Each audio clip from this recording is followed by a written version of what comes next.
म्हणून स्वामी समर्थ पुण्यात आले आणि 3 दिवस राहिले सुद्धा. पुण्यातले स्वामी भक्त हरिअण्णा शेटे आपल्या सहपरिवारासह अक्कलकोटला श्री स्वामींच्या दर्शनाला गेले. हरिअण्णा शेटे यांना बघताच स्वामींचा राग अनावर आला.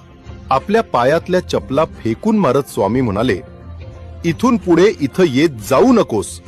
अरे, त्या म्हातारीला ह्या वयामध्ये इतका प्रवास करवतोस, लाज नाही वाटत?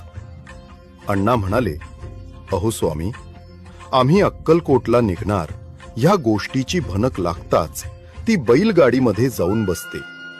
यावर स्वामी शांत होत म्हणाले, आता त्याची गरज नाही. आम्हीच येऊ तिकडे पुण्यात. कधी ते नक्की नाही, पण येऊ नक्की. हरिअण्णा दर्शन घेऊन परत पुण्याकडे निघाले.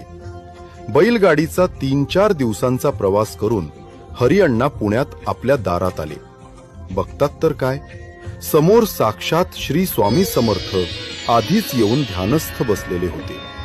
सगळ्या परिसरात एकच आनंद झाला. हरिअण्णा शेटे यांच्या घरी स्वामी 3 दिवस राहिले. जाताना म्हणाले, आता म्हातारीला त्रास देत अक्कलकोटला आणू नकोस. ह्या पादुका घे आणि यांचीच सेवा कर. आजही पुण्यातल्या लोकांना ही गोष्टच माहिती नाही की पुण्यातल्या एका